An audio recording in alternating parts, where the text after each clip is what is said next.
Welcome, everyone. We want to thank you for taking some time out of your day to be with us. Come on, let's get to the root of it. Ow! In these times that we live, we take strides to move forward. We strive to be more, stay strong and be focused. Start a while, we make choices, live or die. Takeover starts at the root, and the truth may be hard to swallow. Step one, self-love above anything else, unlock peace and happiness.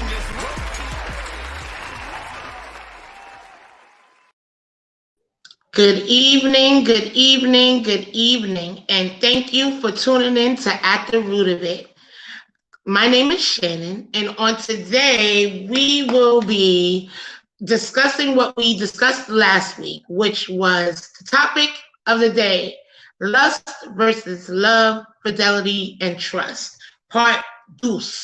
Okay, so last week we had our special guest on here, Kassiem Gibson, and he has done us the honor of coming back on the show so that we can discuss the other parts of the show, because fortunately, not unfortunately, but fortunately, we only was able to discuss lust.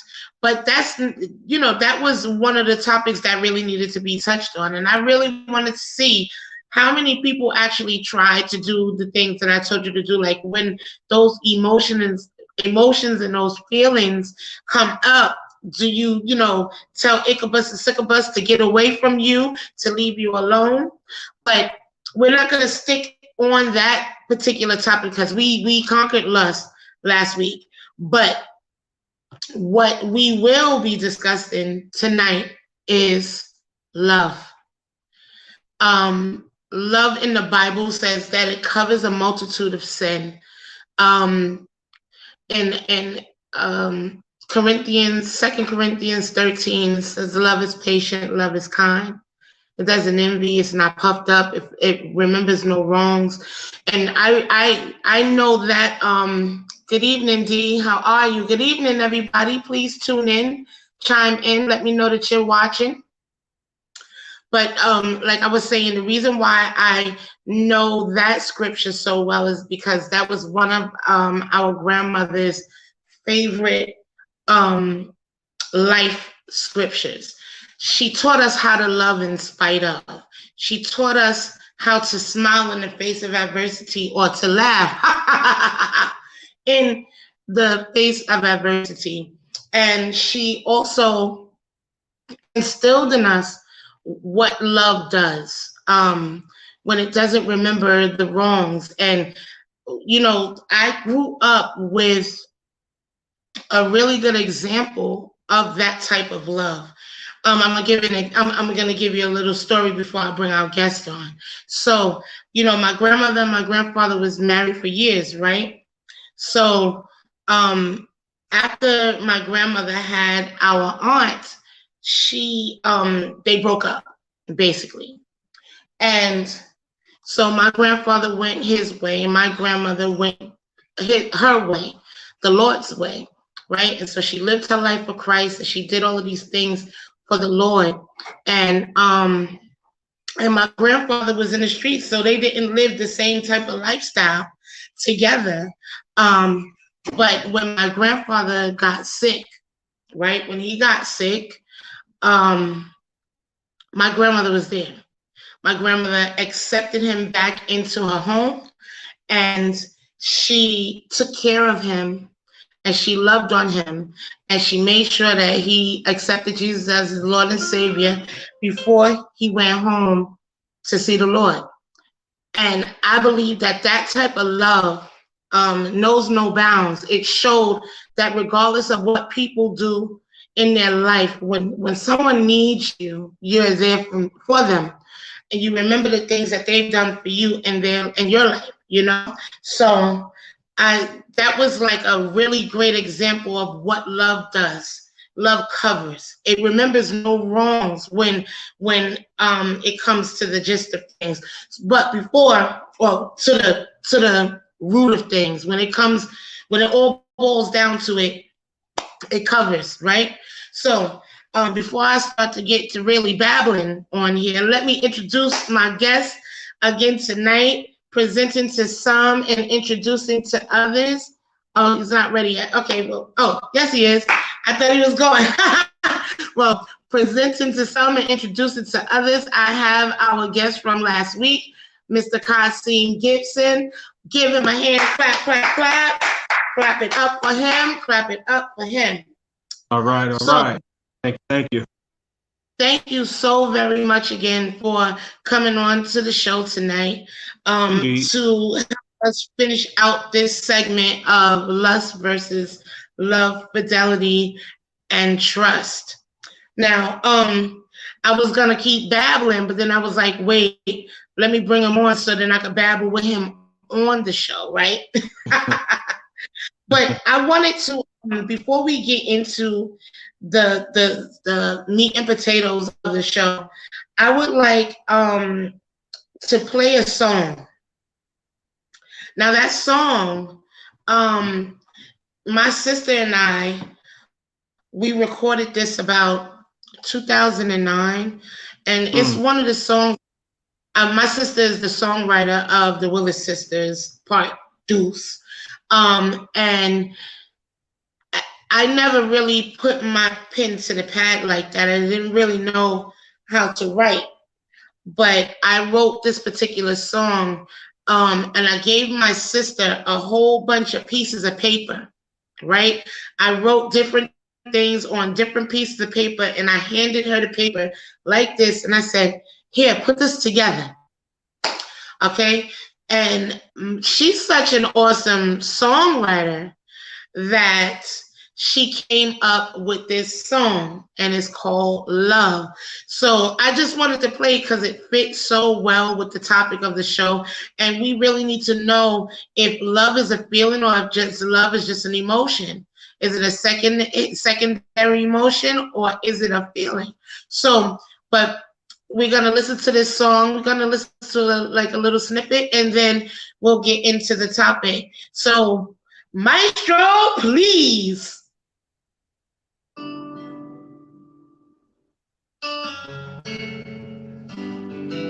Let me know in the comments if y'all can hear it. Where's your hearts at, y'all? Today's about love. Please chime in. Let's chime in. What is love? What does it mean to you? Is it for or is it for the you? Love for mankind, or a kind man. It all belongs. That's my sister singing right there. In the master's plan. We take love in all the wrong places, trying to feel it. Don't be hard, seem to have no end. Jesus comforter, eternal friend.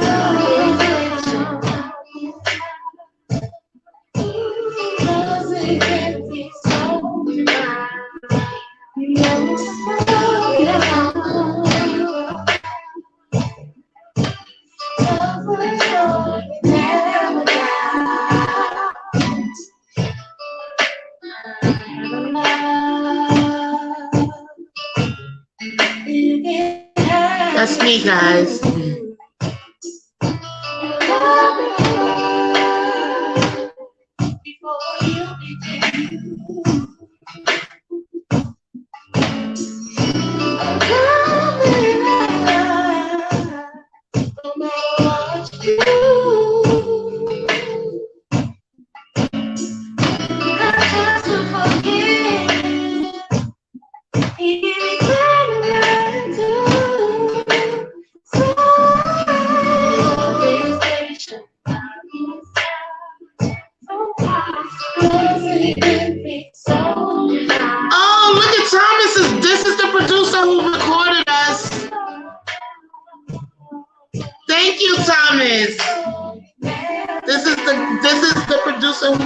We recorded this in his studio. Okay. He mixed it and he mastered it. Thank you so much, Thomas.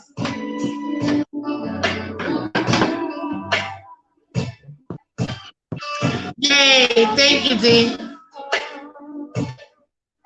Thank you, Maestro.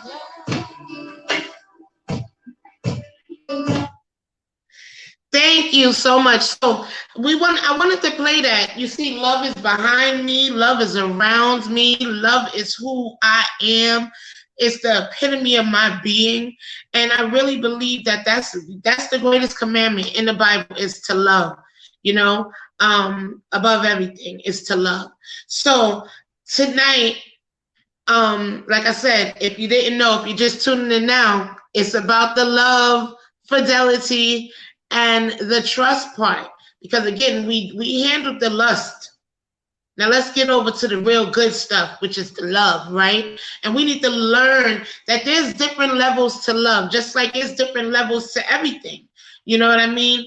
And I wanted to ask Kassiem, especially because number one, he's a man, and number two, he's married. So when he was single, he dealt with the lust. But I wanted him to really give you guys his viewpoint or his vantage point on how he feels about love as a married man. So, Kassiem, welcome again to the show. Thank you for having me. I appreciate it. I'm really excited to hear what you have to say about love now that you're married. Indeed. Well, most of you who know me and have known me past 10, 15 years, you would know I had some pretty stunt set of circumstances going on, dealing with an ex, or dealing with my first.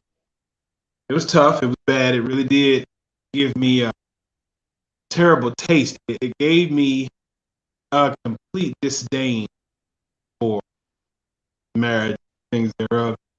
And I can just remember being in such a bitter place. So to the point where most people who know me would tell you, this dude is ever getting married again. I find myself touting it. Proud sponsor of single ship, if you will. It was ridiculous, you know what I mean? And it was a point of denial. Really had to take a long, hard reevaluation of myself, take into account things that I experienced, good and bad. And I basically had to just wait, respect myself before I could put myself in front of another person wanting to be a husband. Now, that process, let me tell you what, it takes a lot of trial and error, but I mean, it has to be toward a positive work, okay? Because you got to keep in mind what you're trying to do is you're trying to make yourself the perfect half, of a relationship, because it's 50-50. You got to put it in, you know what I mean? And a lot of working on yourself. Go ahead. Is it 50-50 or is it 100-100?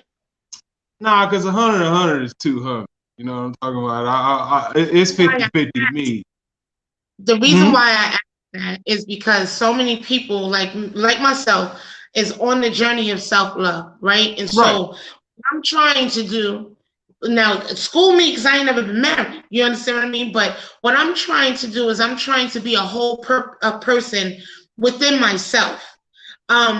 To understand who I am as a person and to know. So when I bring something to the table, I want to bring 100.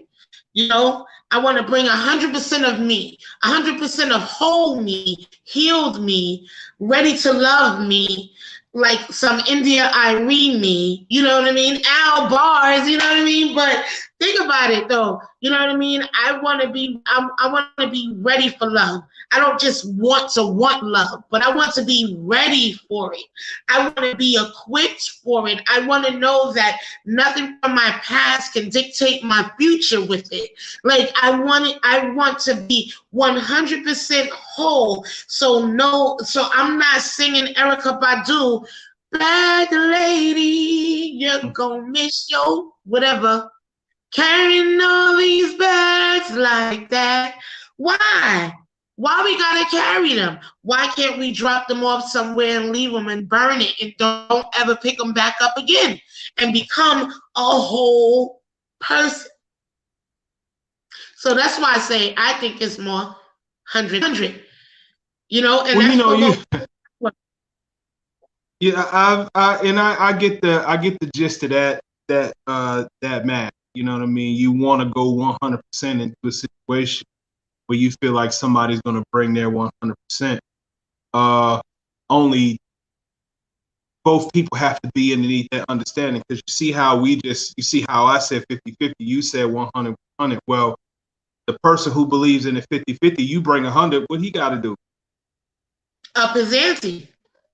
Huh? Well, yeah, you know what I'm saying. But like I'm saying, if it equals 100, if it equals 100, and you bring the whole 100, his thinking is, I ain't much enough. This is the mentality. Listen. Now, Dion says this.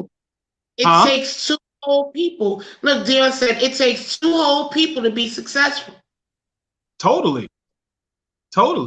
You know, it does take two whole people, but now most people, I won't even say some people, most people just really aren't taking that time. They'll say, yeah, okay, I'm taking a hiatus. I need to build and work on self. But, you know, still they find themselves in these entanglements due to the lust part, because it hadn't been properly addressed. You know what I'm saying? When you leave open doors, you know, all over, you know what I mean? People feel like they can walk through those doors when they feel like they need to. You understand what I'm saying? So in that, when you shut that down and you're truly wanting to get on the path of understanding where this is your fault and where you play a big part of this, it's going to take a lot of time. You really got to shut everything down. No maintenance man, nobody to come to fix the pipes. You know what I'm saying? None of that. You know, don't let your leisurely man slide in your DM. You know what I mean? On some, you know. Men, don't let Shaquana, and Shaniqua slide up in your DMs neither. You talk about maintenance men. It'd be, you know, a woman won't go that far until a man has disrespected her to the utmost. Baby. That's just from my vantage point. I may be wrong, but wait. Tiffany, my bestie, said, I feel like while single we are 50, but 2 50s equals a whole. But if you bring two holes, you know what I mean, then it's a complete circle. You understand what I mean? But you know, I'm gonna go as far as to say that there are tons of people with a total different equation or understanding of the equation. It's one of the reasons why you have the quintessential reason why you're having the problems you have in the relationship right this minute, because there's no clear understanding. Because you hear all the time women say, well, what you bringing to the table? You know what I'm saying? I could do this. I could do this. I could do this. But men say that too, though. Men want stuff to be brought to the table too. Totally, I get it. You know what I'm saying? But now, what you also have to understand is a lot of women nowadays are dealing with their situation all by themselves. Okay, that's a lot to deal with. I could not possibly imagine just the exhaustion. I watch my wife deal with my daughter. You know what I'm saying? And this lady, tireless. I see it in her face. You know what I mean? It's rough to have to do that by yourself and then contend with this life. You know, trying to find your bro. You know, it's a given, but you know, that's why it's more important. It's impressed upon y'all to really just figure out, you know, where it is and what it is, you know, where it is you want to be and what it is you want to do, because everybody's out here looking. You're going to run into this same left turn all the time because they're not doing what it takes. They're doing what works. Right. This is what's happening. They're doing what works. You know what I mean? And it's been working. So why stop? You know, it ain't going to ever stop until you really put your foot down and be like, you know what? I really got to work on self. That means abstinence. I did it. You know, it was hard. I'm not going to say it wasn't. But if you knew that's what it took for you to be in a place where you could be who you want, that one person who understands you, trust me, you do it without a second thought because it's treacherous out. I don't understand how people continue to operate, with the way the deception is going on now. It's horrible. It's really horrible. It's horrible. And I'm going to say it again. It's horrible. But, I'm hoping that my prince is going to come soon. So I have another question because there's so many levels to love and there's so many different meanings. I just want to really go into really quickly the different meanings of love, because we may think that we've fallen in love with a person, but it could really be chronos love. It may not be that agape complete love. It may not be let me just go through it. So lifehack.com says the ancient Greeks studied love and classified them into 8 different types. They studied everything from public speaking to the stars in the universe. And love is something they were also fascinated with. So let's take a look at the different types of love. So the first love is agape. Now, agape love is unconditional.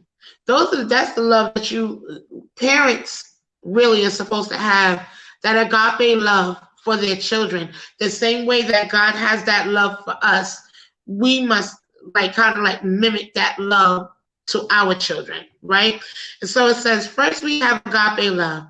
This is an altruistic, selfless, unconditional love. The Greeks thought it was quite radical, perhaps because so few people seem capable of feeling it long term. See, so that's why you don't know, I love you. It may not be that agape love you. You feel me? So some people would describe agape as a spiritual love. For instance, Christians believe that Jesus exhibited this kind of love for all humans. He was selfless and sacrificed himself so that others could be rid of their sins. He suffered for the happiness of others. Okay? The second form of love is eros, which is a romantic love, right? So let's just make sure we understand. Agape love is just unconditional. I don't think it has any romantic feelings involved in agape love. It's just, I love you and I'm gonna be there for you. I love you and that's it. Unconditional, right? No matter what. It is named after the Greek god of love and fertility. Therefore, it is usually associated with romantic, passionate, and physical love. Okay? Philia is affectionate love. The Greeks defined this kind of love as affectionate love. In other words, it is the kind of love you feel for your friends. Okay? Ironically, the ancient Greeks thought that this kind of love was better than eros, sexual love. Because, and I can dig that, because you have more people that stay in your life with an affectionate love. You have affection towards people. So I can get with that, right? Because it is represented love between people who consider themselves equal. While a lot of people associate the word love with romance, Plato always argued that physical attraction wasn't necessary for love. So you don't have to be eye candy or this great person or this great looking person for love to abound, okay? So that's philia.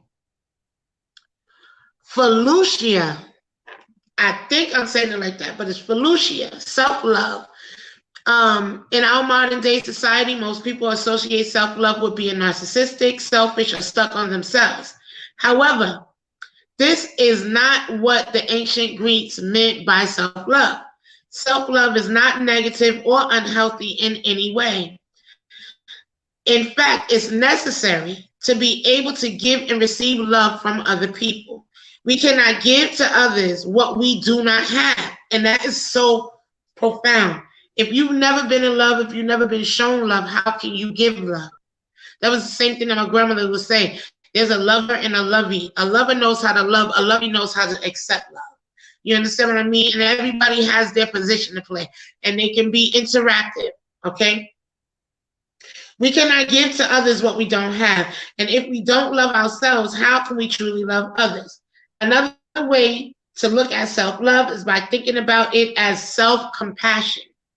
Just as you might show affection and love to another person, you must also show the same affection and love to yourself.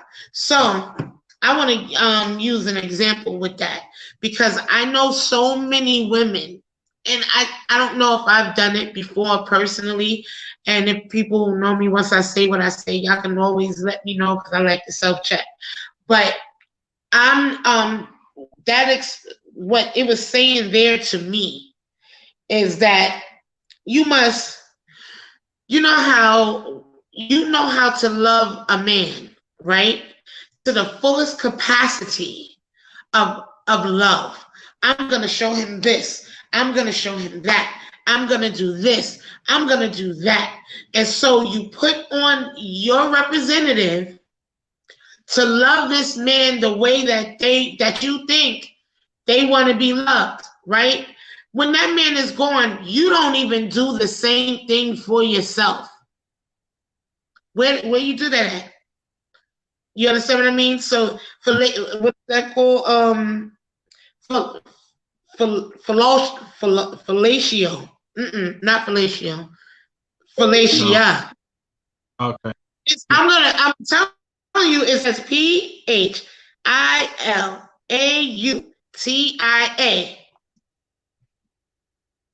Fellatia. I just put the O by mistake, in Hispanic. The A and the O, masculine and feminine, right? But self-love. So you do all of this stuff. Hey, Ann. So you do all of this stuff for all of these people, right? But you cannot give it to yourself. That's a problem. You have to be able to love yourself. You have to be able. Oh, man. Your cousin is back. Hello, Mr. Hancock. Hey, what up? Be in the house. Hello, Mr. Hancock. Hey, Ann, how are you? How are you? Thank you for tuning in. He said, I know, it took an interesting turn. It was the O and the A. It was the O and the A. I'm sorry. Male and feminine. Feminine and masculine. O, A. Self-love for the woman and the other stuff for you guys. Okay. So, number 5, it says storage, which is familiar love, right? So storage can be defined as familiar love. That's so crazy. Although that's a strange term, let me explain what it really means. Look, I was like with the eyeballs. I'm sorry. I put the O there. I'm sorry. So this type of love looks and feels a lot like Fellatia, see? Affectionate love felt between friends. However, this love is more like a parent-child love. So just like Fellatia, there is not a physical or a sexual attraction, but there is a strong bond, a kinship, a familiarity between people. Okay? 6 is pragma. The Greeks define pragma as enduring love. In other words, it's almost as opposite of eros. Sorry, Sure. Sexual love. Eros tends to burn out quickly, so that's lust. See, we was talking about that last week, right? So Eros tends to burn out quickly because it's passion and intensity. However, pragma is a love that has matured and developed over a long period of time. So that is when you have learned everybody's flaws and you have fought the good fight of faith in your marriage. You didn't see them without their wig. Right, and you realize, man, for the men, it's cheaper to keep her. And man, I know that he's gonna throw his socks over there but those are my socks. Those are my man's socks, and I'm going to pick them up for the rest of my life. You know what I mean? Right? That's when you get to that stage where it's just like, I ain't going nowhere. You ain't going nowhere. We gonna do it together, right? It's us, man. It's us. Right. So we're gonna have enduring love, the kind that old married couples have, you know?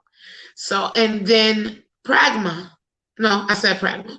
Ludus, a playful love. Ludus is known as the playful love. However, a better way to describe it is the feeling of infatuation in the early days of romance. So it's your honeymoon stage. These are all part of love that we automatically think that I'm in love with you means, but it doesn't. You understand what I mean? It's levels to the thing.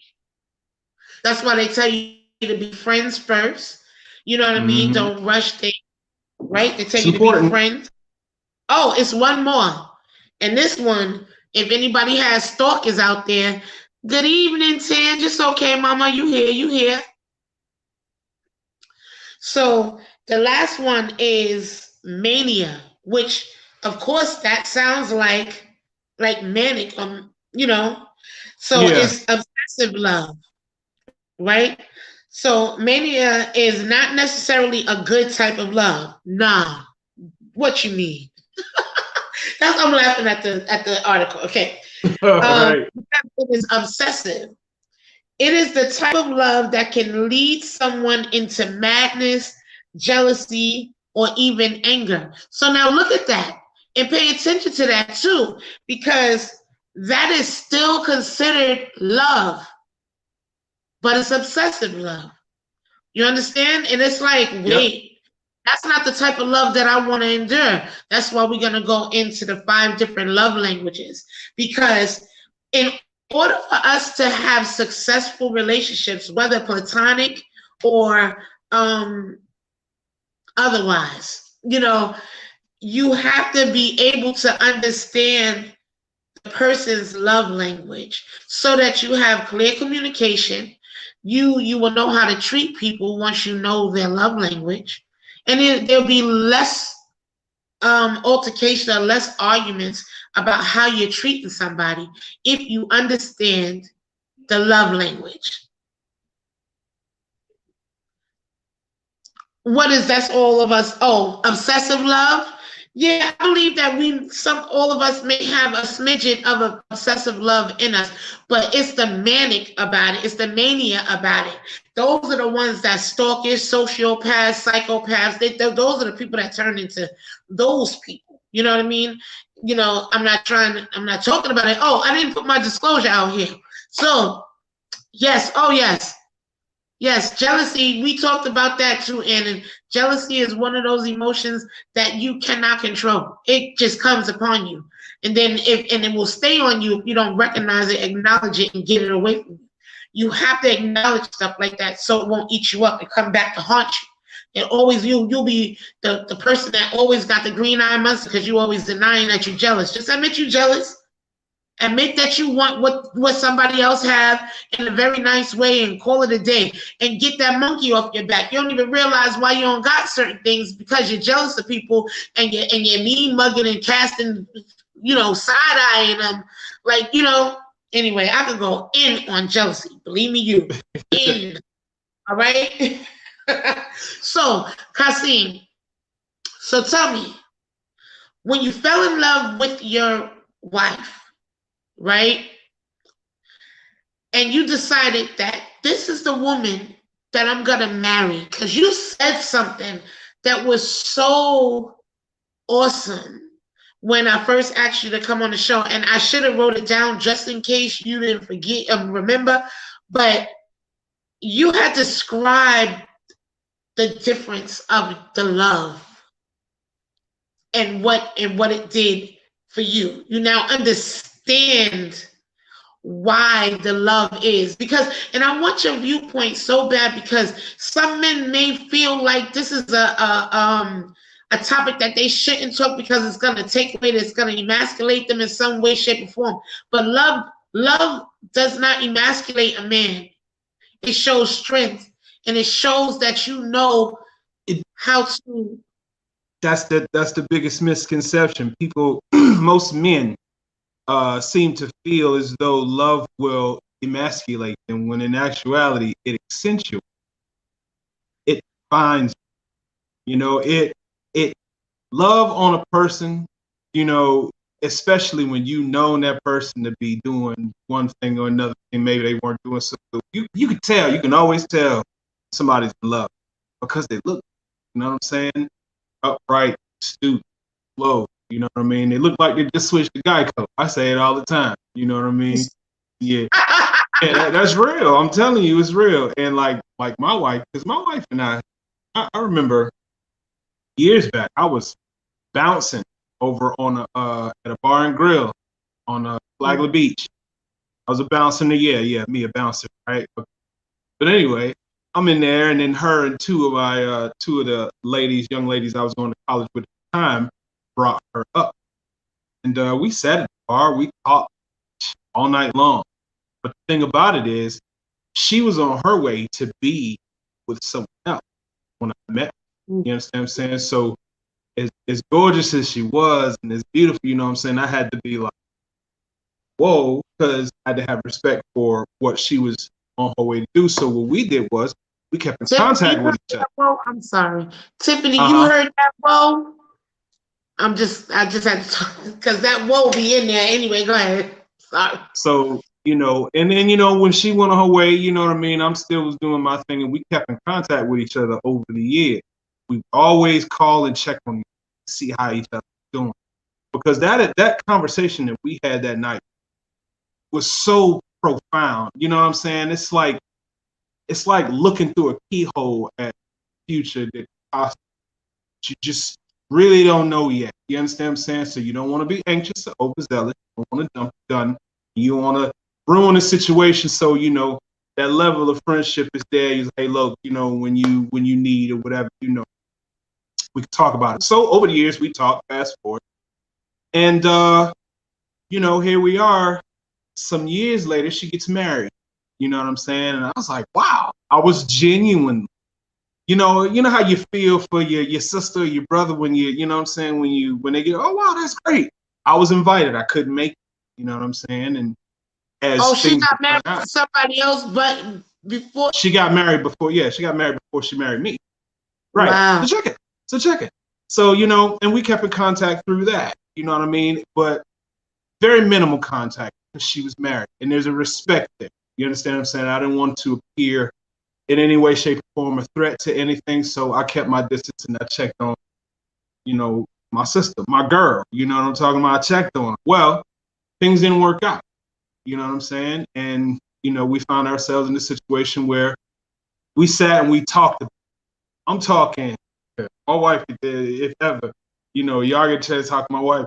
We literally watched television on the phone every single solitary day. No. I'm talking from sometimes 8, 9 in the morning to like 11, 12, 2, 3 o'clock. The next morning. That high school. No, you hang up. No, you hang up. No, you hang up. See, only thing was, I was broke. So when you ain't paying a phone bill, you got 2 hours and 8 minutes to talk before they cut the phone.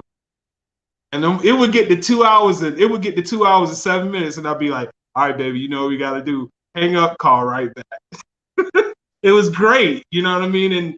And through that, we were able to establish just a whole lot of understanding. And I came to find out that my wife and I went through similar circumstances. We are very same. And this is why it's just so awesome, because when you find that person that just like completes your sentences, just like all in your head, around, you know what I mean? When you find that person, you'll know it. You will know it. Now, what you do with that, total different. You know what I mean? That's why you gotta. Your cousin said something has to be extra special about a woman to make a man that said, I'm never getting married again, get married again. Exactly. Precisely, V. And there's, I mean, I'm telling you, there are so many people that want to meet my wife because they want to know what she did, you know, and it's really not what she did. It's what we did. You know, we had that understanding together when we came together and we was like, you know what? I really honestly feel like we can make something up. And I'm telling you, as soon as we made the decision to marry one another, just blessing on top, blessing on top, blessing and piling them. Because let me tell you why that happened. I just told this to my friend yesterday, and y'all may not, especially Mr. Hancock, he ain't gonna get with when I tell him this stuff, right? So the Bible says that when a man findeth a wife, he finds a good thing and finds favor with the Lord. So the blessings and the favor comes with the wife. If you don't find the wife, that favor and that blessings could be missed. My single life is a total testament to that. My entire single life. Say it again. I'm here to tell you that my entire life is a testament to the fact that you have to be able to give your life to one woman for things to be favorable for your life. Listen, and there are people who watch this and be like, this you crazy. No, sir, I'm being real. I'm being so real about it. Because like when everybody has their understanding and you know what I'm saying about how God works. Some people don't even call him God, got names. I like to call him God, I like to call him my father. You understand what I'm saying? Because he literally made good on every promise he made me. Everything I asked him. I remember now standing in I tell my wife, I know they're sick of hearing me say, I used to stand in my mother's drive, 3 o'clock in the morning, 34 degrees, smoking a Newport 100. I was down there. I sat there, and as I blew the smoke in the air, I sat there and I asked the Lord, thing that happened to me right. And it didn't happen right away. It's never in my time. I waited for years. Oh my gosh. I sat and I just really just had to just wait. I had to. I watched people get have babies, go on vacations, and go places and do things, and it just wasn't my time. It wasn't for me. I had to have the wherewithal to sit still and just be like, you know what? I still got stuff I got to work inside myself. And don't get me wrong, I dated. And back to that 50-50 or 100-100. Now, if you would have brought 50 to the table, then the 50 would have been the stuff that you already knew that you had together, and the stuff that you knew that you needed to get together is the other 50 that you need to get together before you get to somebody. I know that I gotta get my other 50. Okay. Can I tell you something? Just let me just say this. I gotta say this. For most of the time I was dating, I was broke. Okay, I was broke. I was living at my mother's house. Had no car. I had no job. I had none. And every single solitary woman that looked upside my head looked at me less than. I had to uphold my own king. I was like, I'm a king. I'm in a bad situation right now, but that don't stop the shine I got. You feel me? You don't see it. I can't do anything about that. But now, once I walked into my purpose, once I married my wife, once I made that commitment, it transcended. Everything just doubled and increased. I like the word transcended. I'm talking, everything was just exponential. It was just like bam, bam, bam, bam, to the point where I didn't know what to do with it. It just got to a point it was overwhelming. So I had to be like, you know what, God, hey, you don't have to show me nothing else. You have shown me, I don't worry about a thing. The worries that I used to have and a lot of the deep concerns, I don't worry about any of that stuff. Right. I just don't. And it's the peace of mind you have with knowing that you got the person that was meant for you right next to you. You know what I'm saying? Thick and thin. Right. That woman is the left half of she's the right half of my body. I couldn't do it without her. You understand what I'm saying? There's no way. I'm so, you know what I mean? She's intrinsic. It's in me, and from the time I wake up in the morning, You know what I'm saying? To the time I go to bed at night, I'm worried. I know she got me. And that's a feeling, if you've never felt that, if you've ever desired that, you know what I mean? I would think that you would do whatever it is you could do, try to make it. For some people, in fairness, most people haven't really experienced, or they thought they may have, you know what I'm saying? Or have come close, or maybe got a peek at it, you know what I'm saying? But it's something that takes time, you know? Now let me ask you a question. So, do you guys have different love languages? And if you do you know what they are? Do you know what your wife's love language is? It's so funny. Let me It's tell so you what funny. the 5 love languages are. And you tell me if you know which one your wife's is. So, number 1 is words of affirmation. Some people want to hear I love you or other positive compliments like you're beautiful, oh, you're wonderful, oh, you know, all of those things from their partner. And if they don't hear it, then they might feel unloved. The second one is acts of service, doing nice things for the other person is called acts of service. So whether it's changing someone's oil or cleaning the house or giving a back rub or doing things to help to make the other person happy, flowers, things. Oh no, not flowers. That's the act of rubbing and all of that stuff. 3 is receiving gifts. Some people value giving and receiving gifts and some do not. Some, if you measure your partner's love by how many gifts you are given, then your love language is receiving gifts, right? The 4th one is quality time. Other people measure the quality of their love by how much time their significant other spends with them. And number 5 is physical touch. Finally, some individuals associate love with physical touch. Anything from hand holding and cuddling and even sex count as physical touch. I know that that's my love language. I'm number 5. You know what I mean? I'm a rubber. I gotta touch you. I'm very compassionate. You know, hand holding. I can hold your hand watching a movie, laying in the bed, and it'd be like, "Why are you holding my hand?" Because I just want to touch you. That's it. I just want to touch you. I'm gonna put my foot on you. I'm gonna put my leg on you. I just want to touch you. Right? So, were you able to identify and, well, evidently because you got married, but were you able to identify your wife's love language? Do you know what it is? I wish that she was watching so she could tell me if you're right. Oh man, listen. The love language is, see, and the crazy part about it is, you know, this is something we say to each other. Like we just sit. Came in from somewhere. Me personally, I don't make it habit ever. Huh? Say that again because it went out. It might just be on my end, but say it again. No, I was saying. All right, Mrs. Gibson, you are here. Yeah, that's what's up. That's what's up. That's what's up. I want to know if he guessed your love language the correct way. 1 through 5. And you better not be cheating. What is? No. Come on, man. Come on, man. What? She said, I am here. All right. So I want to know, and please let us know, Mrs. Gibson, if he is correct in choosing your love language. So drum roll, please. Oh man, I done knocked down everything. Just giving you the drum roll, but it's okay. Go ahead.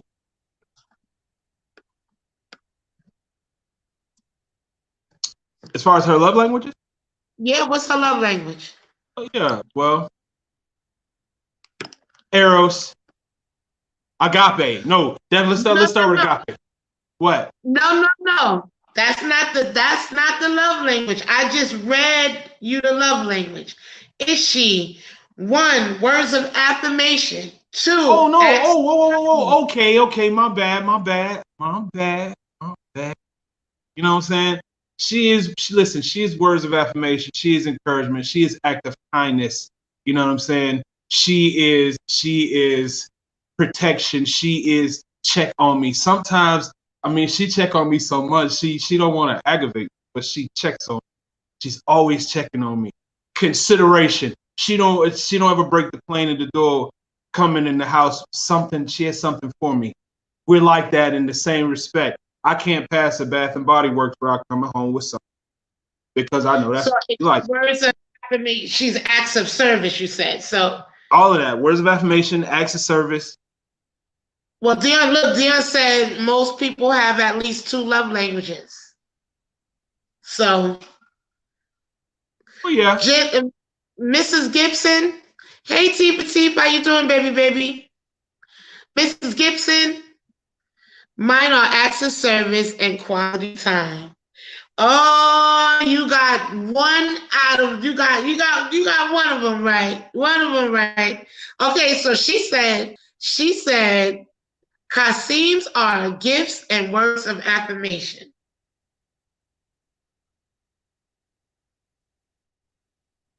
My wife said it. You heard her. Oh, I love that. Yes. What is yours too, Tifa? I know mine. I think mine is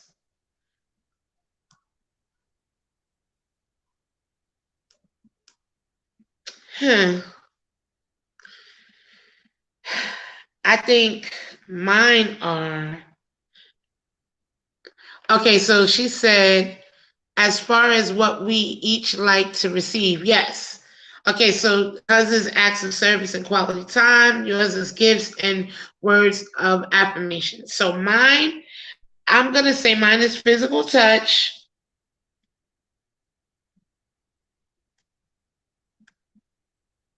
And quality time.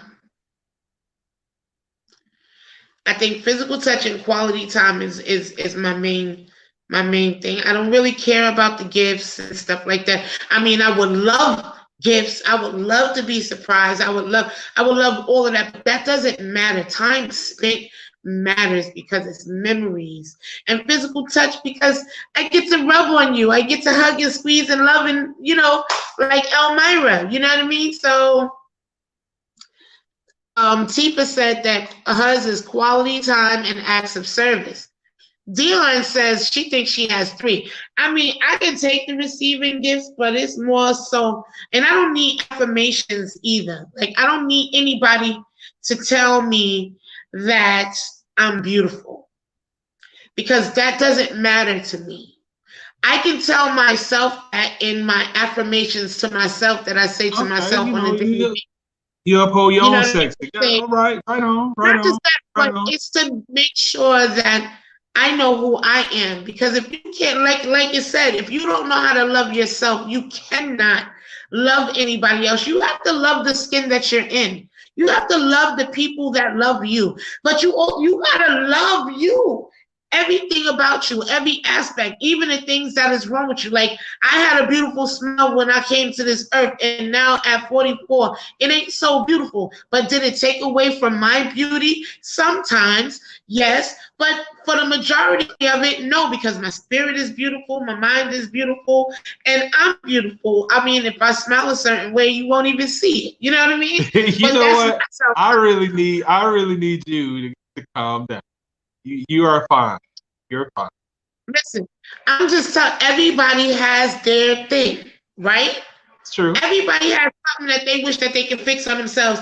And for the most part, if you have the money, you can do it. I just don't know how God is going to recognize you. But for the most part, everybody has their thing. So, yes. See, so what is your 3? And what is yours? Like, I want to know. Tange, what's yours? People in the comments, I see y'all. I have 11 people watching. Please chime in. Let me know. Let me know what your love language is, because when you identify what your love language is, because I believe that in relationships, the biggest misnomer is that the way that we like to be loved, we show the love, right? But that person does not necessarily need you to do that. So then it'll be annoying.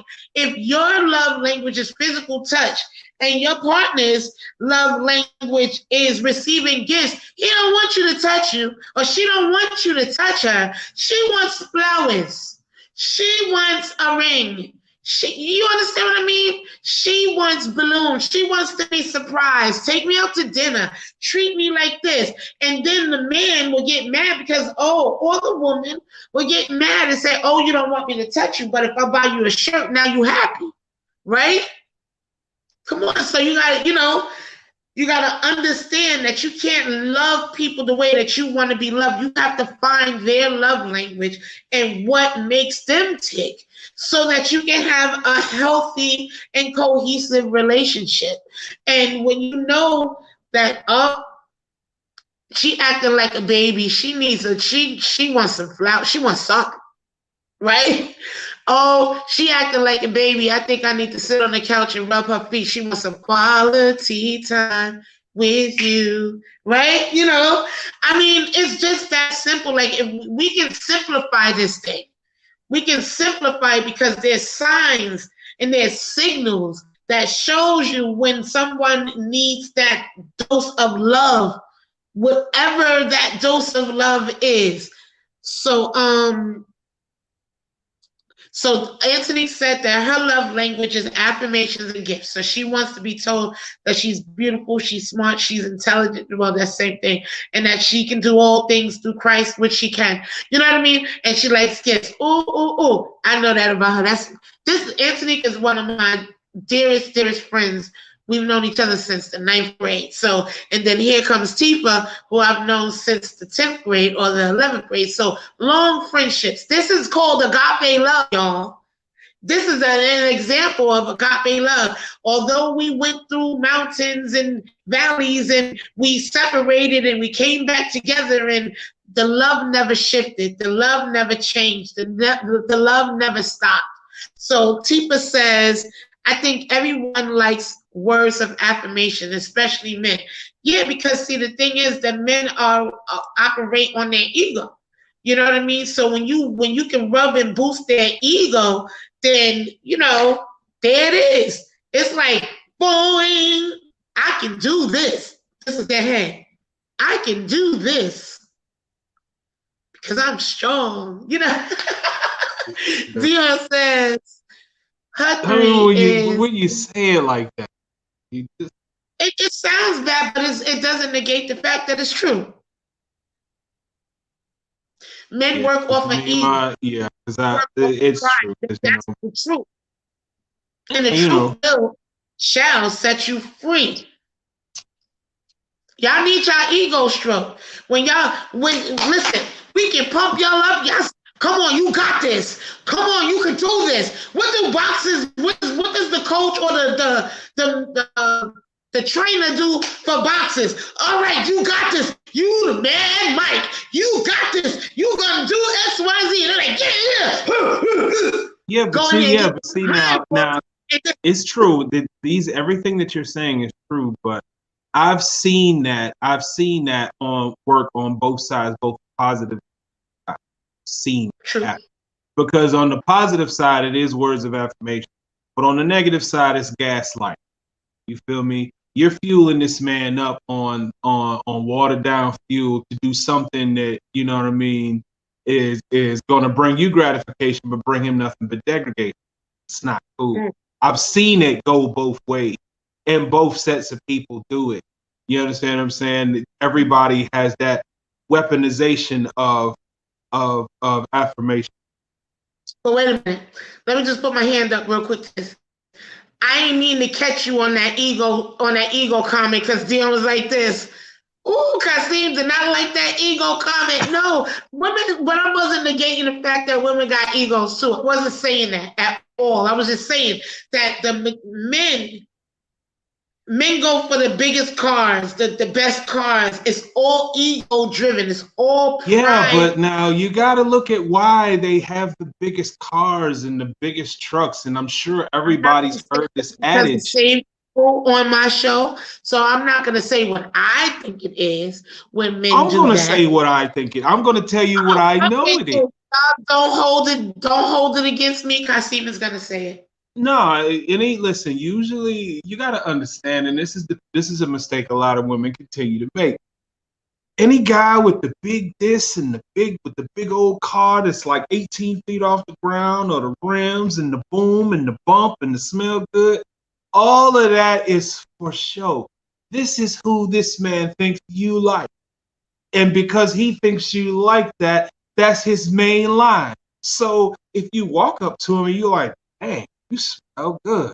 Hey, I like your ride. You already hooked in. And that's what it took to get the conversation. You understand what I'm saying? That's why a lot of people do it. And it's usually,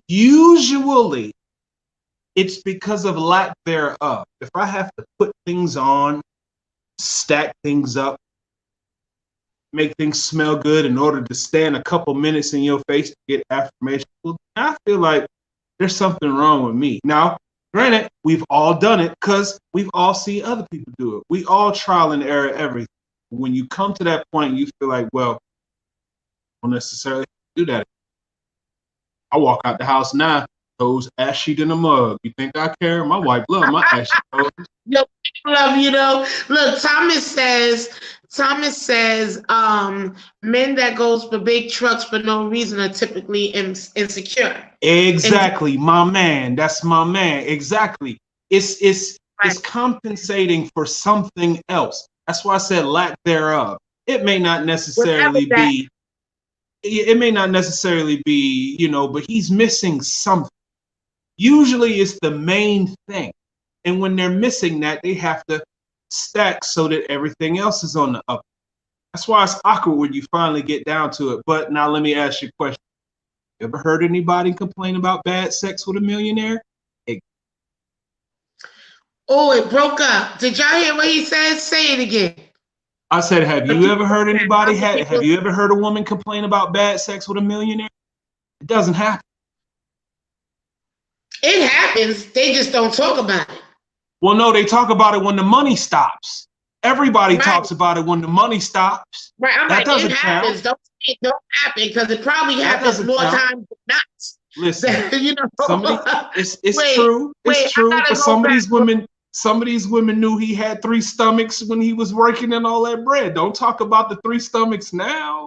You know what I'm saying? You dealt with them 3 stomachs. Feel me? Right. Now, okay, because Stephen said, please say this is an insecure man, not a man who is sure of himself. Of course. They overcompensate. It's not for men who know who they are. A man who is sure of himself will walk up to you out of the dang on drive-thru. He'll take the headset off and walk up to you out of the drive-thru in a Wendy if he's sure of himself. But you know what? You get a lot of these women that look past some of the best people, some of the best men you'll ever meet. Work the drive-thru in a lot of these restaurants. Do menial stuff that people don't think is a big deal. You know what I mean? Like wash dishes. You know what I mean? It's a lot of humble, respectful men that do these, and they get overlooked all the time. All the time. I was one of them. I know it. I know how it go down. That's a valid point. But let me tell you why. For the most part, men like that is looked over, right? Men like that is looked over in the sense because, first of all, number one, women have been bit so many times by potential, okay? People get pulled in by the potential that they see of the other person. But the memo that us women don't really get is that we can see the potential, but if they can't see the potential, then it's a lost cause. You understand what I mean? Because you can't see more inside of a person than they see of themselves. That goes along the same lines of me telling you that everybody has to come into a relationship at 100%, knowing who you are, knowing what you want, knowing what you bring, knowing what you're able to accept, what you're not able to accept, because everybody comes with something, that thorn, that thing that God said, my grace is sufficient. No, I'm not going to take it away. No, you're going to keep this thing, and it's still going to keep you going. It's not going to hinder you. It's not going to stop because my grace is sufficient for whatever that it is. So, but the thing is because once burned, twice shy, is that the phrase? You know, so many people have been burnt by potential, and men that you know, they got a good heart and everything, but I'm a Torah. They don't want to move past that that place. They don't have the vision. They can't make it plain upon a tablet. They can't work it until it comes into fruition. But I don't even think that's a man thing. I think that's a people or cultural thing. You know what I mean? The drive. So I'm not going to put that all on men. Okay. But I'm just saying that at the end of the day, I don't mind if somebody is a hard worker, because I come from a father that is a hard worker to this day. He's 71 years old and he got more hops than an average 30-year-old. And he been on this earth for a minute, but he got more hops. He got more pep in his step than most men my age or younger. And he's 71. So I know what it looks like for a man to work odd jobs. My father has been a manager and a boss more times than he's been an average worker. However, if you work the work that you're given, right? And this is a memo to me, and I'll take it for myself as well, because we all have to.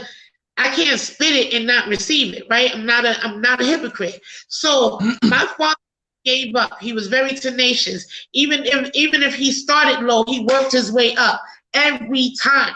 Every time. So if you see somebody that's working at Wendy's, but they just a regular cashier or a regular burger flipper, and they've been there for 5 years, they have no ambition, they have no drive, they're comfortable where they're at. So you understand what I mean? You can't be in the same position for 5 years like I'm getting it. No, you're not. No, you're not. I'll have to feel the same way about myself. Right, and look, and Anthony said about dad, but he got up every day, never complained, and took care of his family. You know, firsthand, my father was always up. He was never home. He was always working. He was always providing. He was always getting it. And when it was time for him to open his business, he brought the whole family together, people from the Bronx, people from Long Island, and said, come on, let's do this thing. It's so you still have to show a form of drive. You understand what I mean? And if the normal way can't work, then I'm gonna speak for myself. I like a man that thinks on his feet. Okay, I was engaged to this guy, and I swear he was crooked. He was so crooked, but that wasn't. I didn't stay with him because he was crooked. I stayed with him because he was smart. Right? And then I was also stuck too. I thought I was stuck in that relationship, but he was smart. Like, he can think of things from soup to nuts and execute it exactly how he thought of it. From not having money to getting the money to making it happen, like boop, boop, boop, boop, boop. He was smart. Not to say he was a hustler, because my pastor and first lady, they talked about using that word hustler, but he really was a hustler. He really got up and hustled. And that's a New York term. That's a New York state of mind, that hustle, that bustle. You know what I mean? But so he was that type of person. So that attracted me to him more than anything else, was the way that his mind, right? So I can understand. I'll just say that. Now, look, y'all. It is 8:09. We went 9 minutes over on the show. Now, please let me know if you want us to continue, because we can do another continuation, but not next week, because we're doing a show on Antonique next week. You see her? You see who's up there? We're gonna do a show on Antonique next week, because I'm so proud of her, and I think that her life is a success story.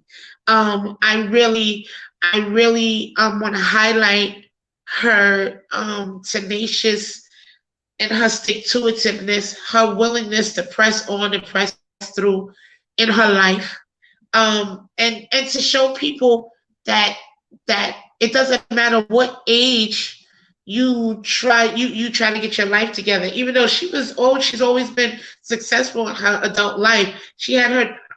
We tune into next week so you can hear her tell her story, because I'm telling it prematurely. But I want y'all to tune into next week. But wait, let me know if y'all want me, because I still want to go over some things in reference to it. I did see you, Stephanie, and you said that you never thought about it. Where you at? I saw your comment and I didn't want to leave you out. You said, hi, Shan. Never thought about it, but I would say words of affirmation and acts of service and touch too. I just want you guys to really, really, really understand and dig deep and figure out what your love language is. Because when you're trying to date and you don't know what your love language is, or even how to identify your partner's love language, y'all may not mesh because you're trying to love people from the place where you're at, and they may not be in that place. So I want y'all to really dig deep and really look at yourselves so that we can heal these relationships, okay? Uh-oh. Come on now. What, Mr. Hancock? Y'all should just make this permanent. The God talk throws me off, but I'll definitely support anyway.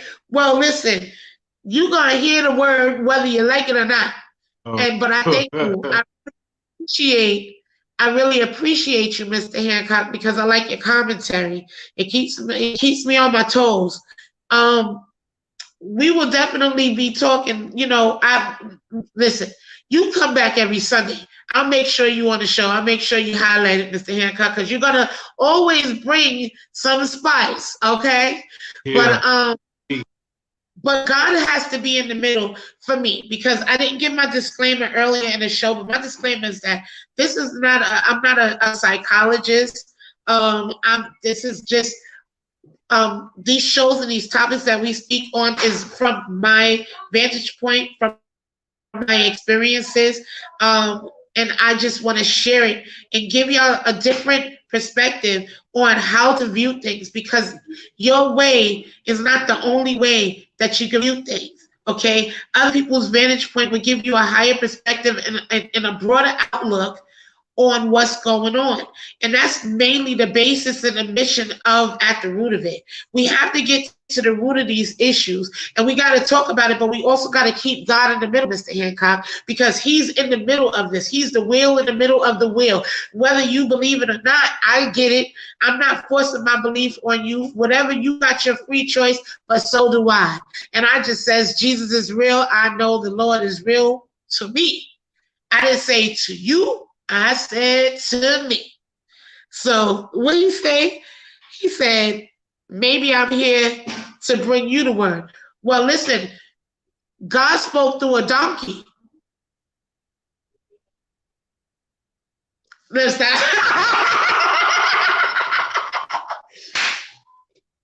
I'm just playing. And it's so funny that the screen like kind of paused on that. Think about it. He spoke through a burning bush. He can speak through you too, Mr. Hancock. You better believe it. So, you might just bring a word, but I might have a word to supersede your word.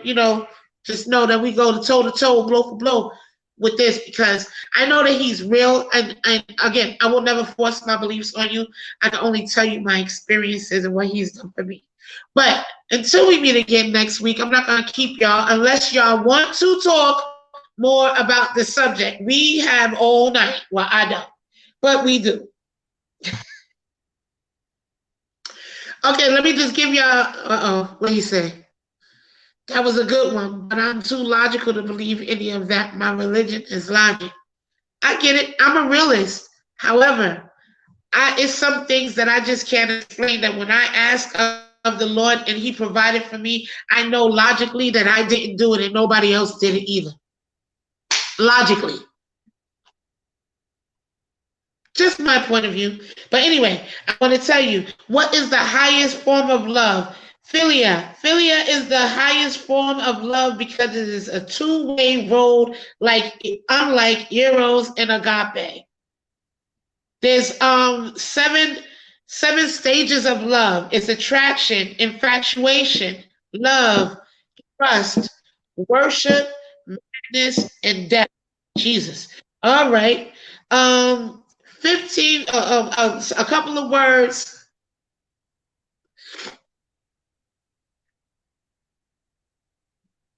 Look. Thank you, D. Look, he said, that's it. I'm done. Go on. Wrap it up. It's okay. But again, I would never force my beliefs onto anyone. I just ask you to try them for yourself. Because God is a personal thing. It's not a collective thing. And people, get that misconstrued. It's a personal relationship, just like you have with your father here on earth, or your mother, or your grandmother, or your grandfather, or your uncle, or your cousin, or your niece, or your nephew. It's the same thing. It's just that you can't see it. But baby, you can feel him. If you ask him to enter in, he will enter in. But he's a gentleman. He will only come if you ask. He won't force you. All right? So, 15, a couple of words that is stronger than love. Lust, adore, treasure, intimacy. Intimacy, y'all. Trust. I said lust, adore, treasure, intimacy, trust, ally, value, and happy. Okay, he says, it's too illogical and contradictionary, and I'm a good person without it. Yeah, I hear you. I'm just going to leave it at that. When you stop looking at God as in a logical way, and you just feel him, you'll understand. God says, my thoughts are higher than your thoughts, and my ways are higher than your ways, which means that you ain't going to understand everything. And it's not for you to understand. It's for you to walk by faith and not by sight, and understand that he has directed your steps to walk it out and for his purpose and for his glory. But because we convoluted with our thoughts, our feelings, our emotions, and we think that he's supposed to move when we tell him to move, that's why it's hard to believe. But baby, if you sit still and know that he's God, he will show you that he is God in your life. But anyway, I'm not going to go here. That's not my purpose tonight to preach to you, Mr. Hancock, but I will tell you my truth. And by all means, if you want to speak on a personal level, my number is on my Facebook, and you can hit me up on my email at therootofit2021@gmail.com, and we can discuss this further. Until next time, y'all. Kassiem, thank you so very, very much for You're very welcome. coming. Very welcome. I'm pleased to have been able to provide some Look, insight. he's coming for me, y'all. He's coming for me.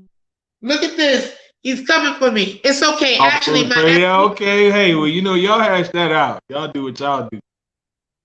My At the Root of It number, if you want to call At the Root of It's office, okay? Mr. Hancock, my number is 904. Somebody type this in the screen for Mr. Hancock. 904-447-7679. Holler at me by all means. I can go toe for toe, blow for blow, because I've been walking this walk for 20 years. And whatever you got to say, I got to come back. Believe me, and I got a story or two to go along with it from an experience that I've experienced, because that's how God raised me up. He raised me up for people like you, because some people have to experience some things and some people just believe it. You may be a Doubting Thomas. You may have to put your hands in the holes. It's okay. God was prepared for people like you too, but he sent people like me to come and help you understand just a little bit more, Mr. Hancock. All right. I love y'all. I'm ready, because I defend my faith. I've been walking this walk for a long time, and I never wavered from God. He's never wavered from me. Although sometimes look dark and some things didn't seem like it was right, but it was always for my brighter and my better good, because everything that everything that I did for the past 20 years brought me to this very point right now where we're speaking about the very things that we're speaking about. So I know that God is real. I know that he's true, and I know that he's alive, and I know that he's able. And can't nobody change that.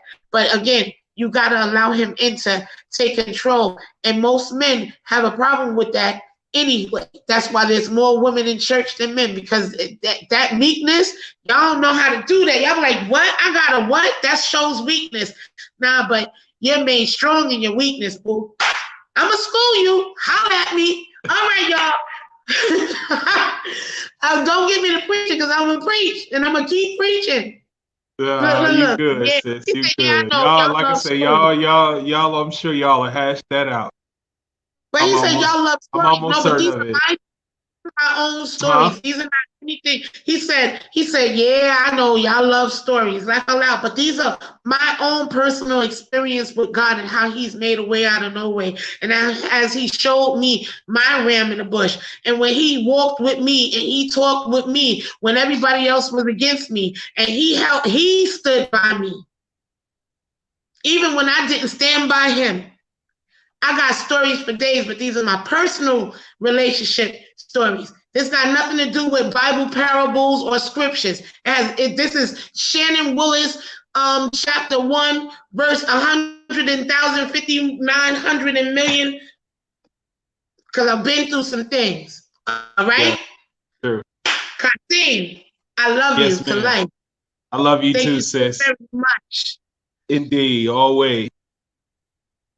Thank you. I really appreciate it, Antonique.